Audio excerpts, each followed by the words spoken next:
Good evening. Let's start the daily discussion. The first topic is regarding the Uniform Civil Code (UCC). What is this Uniform Civil Code? The Uttarakhand Assembly yesterday introduced the State Uniform Civil Code bill during the 4-day long session. Okay, so the first state in the country to introduce the Uniform Civil Code. What is the Uniform Civil Code? It refers to a single law for the entire country applicable to all religious community in their personal matters such as marriage, divorce, inheritance, adoption, etc. It is intended to replace the system of fragmented personal law which currently govern interpersonal relationship and related matters within different religious community, because different religious community have different personal law. Personal law govern marriage, divorce, inheritance and adoption policy. For Hindu it is different in Hindu marriage law, the Muslim their personal law, Christian personal law. So they community have different. Criminal law is same, but the personal law is different. So Uniform Civil Code, which is in Article 40 of the Constitution, so need for making it uniform for all the community. So Article 40 of the Indian Constitution laid down that the states will endeavor to secure uniform civil code for the citizen throughout the territory of India. It has mentioned in Article 44, which in the directive principle state policy and is not enforceable. It will be enforceable once the state make a law to implement it. This only can be enforceable once the state make a law to make it enforceable. Okay, those as defined in Article 37 are not justiciable, not enforceable by any court, but the principle laid down therein are fundamental in governance of the country. That means the provisions mentioned, the principle laid down in the DPSP are fundamental in the governance of the country. These principles consist of all the ideas which the states should follow and keep in mind while formulating policy and enacting law for the country in future. Fine. That you have the provision.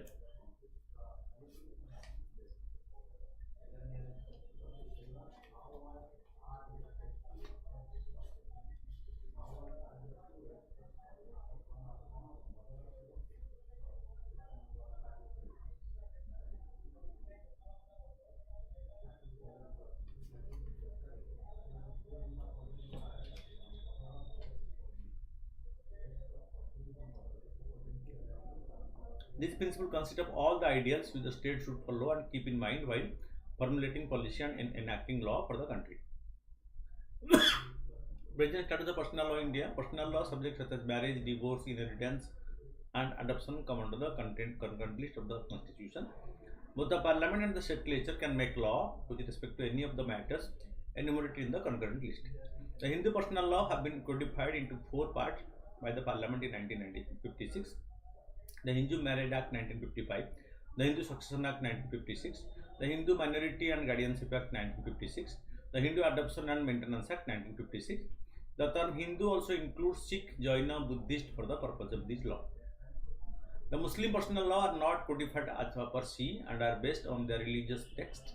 So certain aspects of these are expressly recognized in acts such as the Sharia Application Act 1937, the Dissolution of Muslim Marriage Act 1939, and the Muslim Women Protection of Rights Marriage Act 2019. Christian, Zoroastrian and Jews are also governed by the own personal law. Accession of Goa. Goa is at present the only state in India with a uniform civil code. The Portuguese Civil Code of 1867, which continued to be implemented after India annexed it in 1961, applied to all the Goan irrespective of their religions or ethnic community. So this is the only state where different community, although they are staying, but they are governed by the simple Portuguese Civil Code of 1867. Need for a uniform civil code in India. A uniform civil code would provide equal status to all citizens, irrespective of the community they belong to. Personnel of different religions are widely divergent, and there is no consistency in how issues like the marriage, succession, adoption are treated for people belonging to different community, which is contradictory to Article 14 of the Constitution, which guarantee equality before the law. Personal law, because they derive from tradition and custom, also tend to give undue advantage to men. This becomes evident in examples such as the Muslim men being allowed to marry multiple wives, but the women being forbidden from having multiple husbands. Fathers are also treated as natural guardians and given preference under the Hindu Minority and Guardianship Act, not the mother. The UCC could lead to consistency and gender equality in India. So that is why the UCC is in demand, and government also promised, the central government promised to add uniform civil code. Although it enforces equality before the law, the criticism, the idea of uniform civil code clashes with the right of freedom of religion provided under Article 25 of the Constitution. Separate personal laws are one of the ways in which people have exercised their right to participate their own religion, which has been particularly important for minorities. The uniform civil code could become a tool to erode this right, suppress minorities and homogenize the culture. Going forward, the progressive and broad-minded outlook should be encouraged among the people to understand the spirit of the uniform civil code. For this, education, awareness and sensitization program must be taken up. Meanwhile, discriminatory personal law should be amended, abolished accordingly.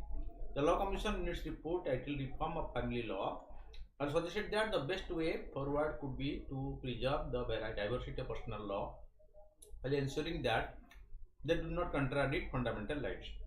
The report suggested that by codifying different personal law, one can arrive at certain universal principles that prioritize equity rather than blanket imposition of a uniform civil code.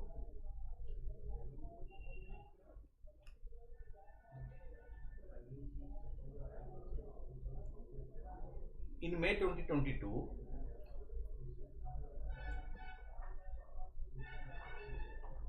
the Uttarakhand government announced the constitution of a 5-member committee led by former Supreme Court Judge Ranjan Prakash Desai to draft the uniform civil code for the state. The committee received over 2.15 lakh suggestions from the public and held over 38 public meetings across the state over the course of preparing the draft. Recently, the panel submitted its final report on the uniform civil code to the state government, the Pushkar Singh Dhami. The Uttarakhand Legislative Assembly is now, so it introduced yesterday. The draft will be discussed in a meeting of the state cabinet. It was discussed and introduced in the assembly. But provision, the draft UCC is said to focus on gender equality by introducing provisions that treat men and women equally, especially in matters pertaining to inheritance. Catering to demands from the Muslim women in the state, it will also revoke practices governing marriage and divorce, such as polygamy, iddat, mandatory period of waiting to be observed by women following the dissolution of a Muslim marriage, and triple talaq. The code is also likely to extend an equal property share to Muslim women against the existing 25% share accorded under the Muslim personal law. Other issues such as divorce, marriage, registration, adoption, and social security for the aging parents will also be covered under the law. Okay, that is what Uttarakhand became the first state under the Pushkar Singh Dhami to introduce the Uniform Civil Code in the state, and it was introduced yesterday. Then in the 1 lakh crore corpus to incentivize R&D in private sector. In a significant initiative to incentivize R&D in the private sector, the finance minister announced the establishment of a financial corpus of 1 lakh crore in the union budget, interim budget 24-25. The government is likely to involve financial institutions, including the that National Bank for financing the IND and NIIF for the Small Industry Development Bank of India should be for operationalizing the budget announcement. Okay, what they have told, this is the National Bank for Financing Infrastructure and Development. Okay, NABFID. Okay, it will provide low cost, zero interest loans for research and innovation, and the private companies should avail of interest free loans for up to 50 years long term financing or refinancing facility through the new mechanism. This will encourage the private sector to scale up research and innovation significantly in sunrise domains. The new fund is in synchronous with the government effort to encourage private sector involvement in research activities. For example, it had set up a National Research Foundation. What is the National Bank for Financing Infrastructure and Development? So it is a specialized development finance institution in India aimed at supporting the country's infrastructure sector.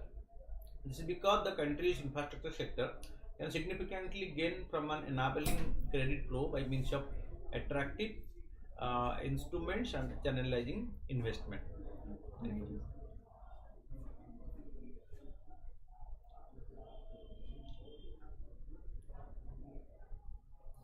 The National Bank to Finance Infrastructure Development was set up in 2021 by an Act of the Parliament, the National Bank for Financing Infrastructure and Development Act 2021. Its objective is to address the gaps in long-term non-recourse finance for infrastructure development, strengthen the development of bonds and derivatives market in India, sustainably boosting the country's economy. But the National Investment and Infrastructure Fund (NIIF) is a government-backed quasi-sovereign wealth fund where government has 49% share and rest held by the foreign and domestic investors, established to provide long-term capital to the country's infrastructure sector. It was set up in 2015 and registered with the SEBI as a Category 2 alternative investment fund. Okay, so then government plan to finance infrastructure. The discussion for the research and innovation corpus have taken into account the view that the success rate of some of the projects may not be too high. It needs a long gestation period to prove it. The center is considering long duration loan of up to 50 years with zero interest to the financial institution, as it does for capex for states. The institution then in turn may consider providing credit at nil or concessional rate to another financial institution for refinancing or directly finance and commercial venture.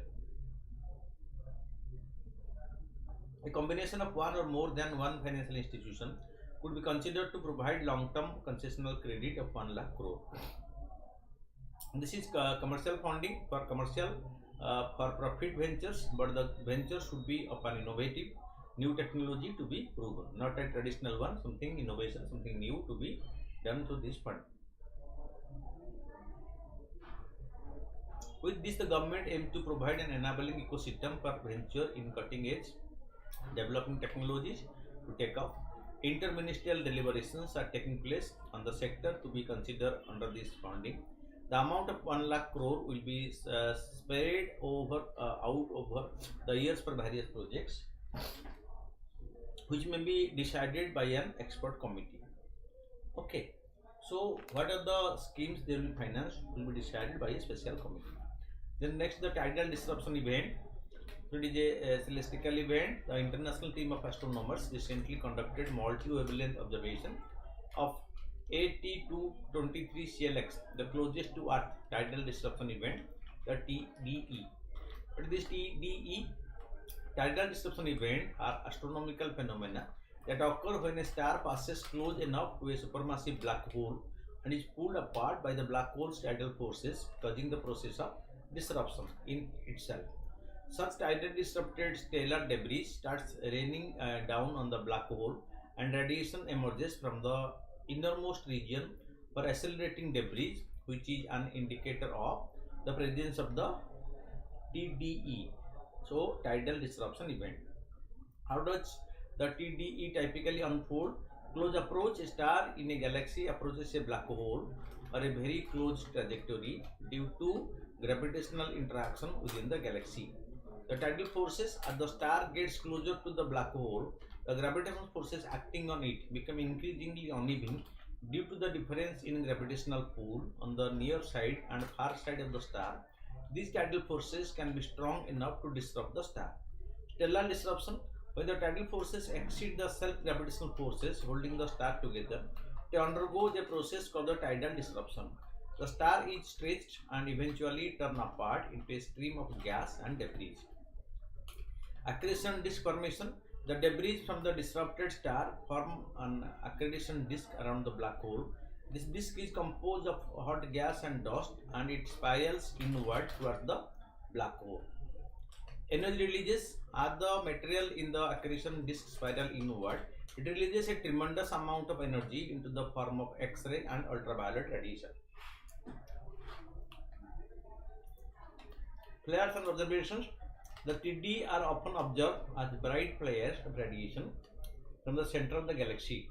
Okay, these flares can last for several months or 2 years, gradually fading as the disrupted star's material is consumed by the black hole. Ultimately, it is taken by the black hole. Next topic is Subika painting. Manipur boasts a rich cultural heritage, but some of its invaluable art forms, like the Subika paintings, are on the brink of extinction due to neglect. It is Subika painting. It is a style of painting which is intricately linked to the Meitei community cultural history. It is surviving through its 6 manuscripts: the Subika, Subika Alchuba, Subika Lasiba, Subika Chodit, Subika Chetili, and then Gule Subika. Although the Royal Chronicle, the Chetihol Kumbha, does not mention a specific founder, there is a possibility that this art form existed when the writing tradition was introduced in the state. Experts estimate the use of Subika painting since the 18th to 19th century. Key points about the Subika Laisaba. The painting of the Subika Laisaba is a composition of cultural motifs made by pre-existing features and other influences stimulated from their cultural worldviews.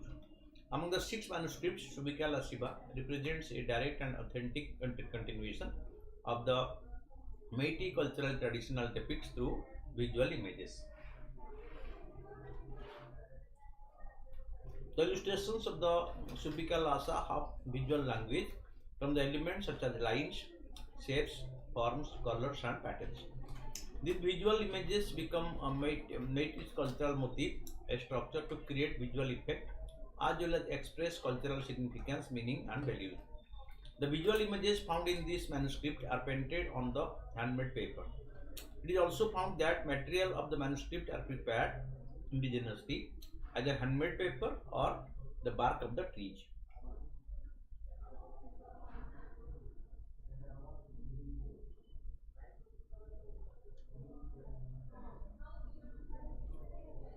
This is one old traditional dying art form that needs preservation. The next is the Thanti Periyar Wildlife Sanctuary on the environment and ecology. Tamil Nadu government had declared 80,113.80 hectares of reserve forest in the Bargur Hill in the Erodi district as the Danthei Periyar Wildlife Sanctuary. This region is part of the corridor that connects the Satyamangalam Tiger Reserve to the Male Mahadeshwara Hill Tiger Reserve and the Kaveri Wildlife Sanctuary and play a crucial role in maintaining a viable tiger population. These forests occupy a prominent position in the Eastern Ghat as they merge with the Western Ghat and the Nilgiris. The vast landscape is home to diverse flora and fauna, making it an ideal habitat for various life forms. The landscape is interconnected to the collegial forest of Karnataka and the Nilgiri, creating one of the most diverse habitats in the region.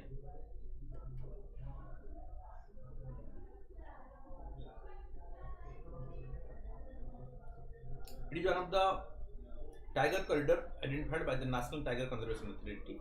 The region is also part of the Nilgiri Elephant Reserve and is home to a healthy population of large herbivores including elephant and the Indian goat. The landscape is the catchment of the river Palar River that drains into the Kaveri River and is a crucial source of water for agricultural activity. It is also cultural and historical significance to tribal and local communities who depend upon this ecosystem for their livelihood and traditional practices. Next is on the Volt Typhoon. The United States government recently shut down a major China-backed hacking group dubbed as the Volt Typhoon that attacked hundreds of routers and had been working to compromise US cyber infrastructure. Chinese-based hacker group. It is a state-sponsored hacking group based in China that has been active since the last 2021. The group typically focuses on espionage and information gathering. It has targeted crucial infrastructure organizations in the US, including Guam. To achieve their objective, the threat actor put strong emphasis on stealth, relying almost exclusively on leaving up the land technique and hand-on keyboard activity. The recurring attack pattern of the Volt Typhoon begins with initial access via exploitation of public-facing devices or services. Volt Typhoon employs the comparatively uncommon practice of leveraging pre-installed utilities for most of their victim interaction. Compromised small office, home office devices are used by the attackers to proxy communication to the farm and affected network. They issue command via the command line to one collect data including credentials from local and network system, put the data into the archives file to state it for exfiltration, and then use the stolen valid credentials to maintain persistence. The Volt Typhoon was a particularly quick operator that hid its traffic by routing it through hacked network equipment like home routers and carefully expounding evidence of intrusion from the victim's log. This combination of behavior makes detection especially difficult as defenders must be able to differentiate between attacker activities and those of power users or administrative staff. So being a state-backed hacking group, so they use the technology and latest gadget for this. In the Mesolithic period, Mesolithic era rock painting have been recently discovered at the Sitama Lodhi Gutti Singaram in Pedapalli district of Telangana. Mesolithic, also called the Middle Age Stone Age, is an ancient cultural stage which existed between the Paleolithic or Old Stone Age and the Neolithic New Stone Age. In between the Mesolithic. The period is generally considered to have occurred between approximately 12,000 to 10,000 years ago. Some of the defining characteristics of the Mesolithic age are as follows. People transitioned from using large chipped stone tools to using smaller and chipped stone tools, microliths. Microliths were probably struck onto handles of bones or wood to make tools such as saw and sickles. At the same time, older variety of the wood tool continued to be in use. People transitioned from hunting large herd animals in group to a more hunter-gatherer lifestyle. Towards the end of the Mesolithic era, people began growing crops and practicing animal husbandry, which is the controlled cultivation, management and production of domestic animals. It was during the Mesolithic age that the dog was domesticated. The permanent settlement in the Mesolithic age varied from village of hut to walled cities. During the Mesolithic age, the climate was warming after the last ice age, which occurred at the end of the Paleolithic period. The art credited in the Mesolithic is highly reflective of the changes in climate that is happening at the time. During the Mesolithic period, women developed cave painting, engraving, and ceramics to reflect their daily lives. In certain areas of the world, the range of pottery was made during the Mesolithic age. Mesolithic site in India, Bagor in Rajasthan, Sarai Nahar Rai in Allahabad, Jharkhand, Chota Nagpur Plateau, in Odisha, Mayurbhanj, Keonjhar, Sundargarh are major Mesolithic sites in India. In South India, the Godavari basins are rich in microliths. Coming to the question, discuss the significance of the code of conduct for the elected members in realizing the true idea of democracy. Code of conduct. A code of conduct for elected member is essential for true democracy. It set out the expectation for the behavior of elected members and provides guidance for their action. This helps to ensure that elected officials are held to the highest standard of ethical behavior and that they are accountable for their action. Significance of the code of conduct for the elected members for realizing the true ideals of democracy establishes transparency. If elected members are transparent in their action, decision dealings, the public will be aware of the decisions made by the elected members and that they have access to information on the activity of the elected members. Encourages accountability. A code of conduct ensures accountability of the elected members for their action. This encourages them to act responsibly and can help to prevent corruption and misuse of power. Promote ethics. Elected members adhere to ethical standards in their decision making and dealing. This helps to promote fairness and justice and ensure that elected members are not taking advantage of their positions for personal gain. They should not use their position for their personal benefit or personal gain. Improve governance. Elected members are acting responsibly and are properly governing the country. This can help to ensure that the public need and concern are being addressed, that the government is working efficiently and effectively, and that the country is being run in the best interest of its citizens. Ethical framework for such a code of conduct. Abide by the law. Elected members should always abide by the law, whether that is local, state or federal law. For example, elected members should not break campaign finance law or violate any other law when running for office or once in office. They should not violate any of these laws. Maintaining integrity. Elected members should always act within integrity and be honest in all their actions. For example, elected members should not accept any gift from lobbyists or special interest that could create a conflict of interest. Follow ethical standards. Strive to follow ethical standards in their public and private lives.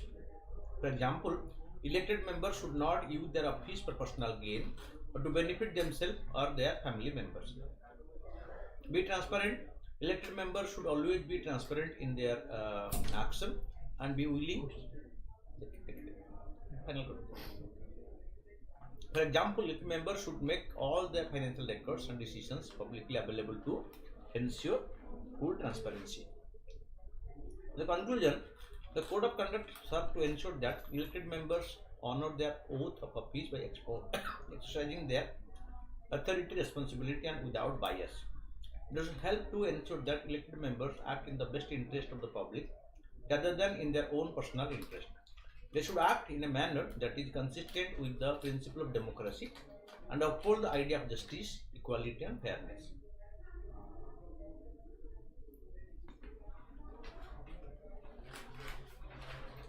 Then coming to the MCQs, the term hygrosphere is often mentioned in the news is region between event horizon and stationary limit of rotating black hole, that is called as the hygrosphere. Answer is D.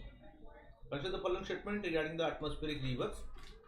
They are located in upper level of the atmosphere, height of the tropical cyclone. Wrong. These are the largest transportation mechanism of the fresh water on earth. So 2 is correct. The following statement, the interim budget purpose is to ensure continuity of government expenditure and essential services until the new government can present a full-fledged budget after taking oath. That is right. As per the Article 112, the Indian Constitution, the annual financial statement is laid before the both houses of the Parliament. So the term budget has not been mentioned in the constitution. The annual financial statement. So answer will be both 1 and 2. C. A codex alimentarius standard are used for which of the following? It is used for protecting consumers' health and ensuring fair practice in the food trade. Answer is D. Consider the following pairs: Augustusine estuary, the Karivati Bat sanctuary, the Longwood solar reserve. Okay. Here 1 and 2 are properly matched, but 3 is not correctly matched. One stop center. It is for women empowerment, providing them solution at one point. Consider the following statement. The Food System Economic Commission released a report at the economics of the food system transformation, emphasizing the urgent need for sustainable overhaul of current food system, estimated to cost a total of 500 billion annually. The Food System Economic Commission is a private consortium of scientists across nationalities and academic fields aimed at identifying the challenges to food system security and the policy changes required to overcome them. In this, both 1 and 2 are correct, and statement 2, but statement 2 is not a correct explanation of statement 1. So answer 2 is correct. B is the right answer.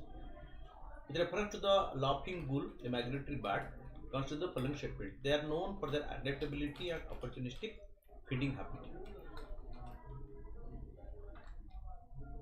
Right? The bird are native to West Africa. Wrong. They are categorized least concern in the IUCN data red list. So 1 and 3 are correct. In the context of the Sapinda marriage, which of the following does the Hindu Marriage Act 1955 aims to regulate? Sapinda married to marriage within prohibited degree of the relationship. Sapinda means so prohibit marriage within the close relationship. With reference to the economic survey, what is the following statement? Prepared under the guidance of the Chief Economic Advisor of India. That is right. The document is binding in nature and was first presented in 1964. It is wrong. Gives an outlook of India's GDP growth, inflation rate and projection, forex reserve and trade deficit. So here 1 and 3 are correct.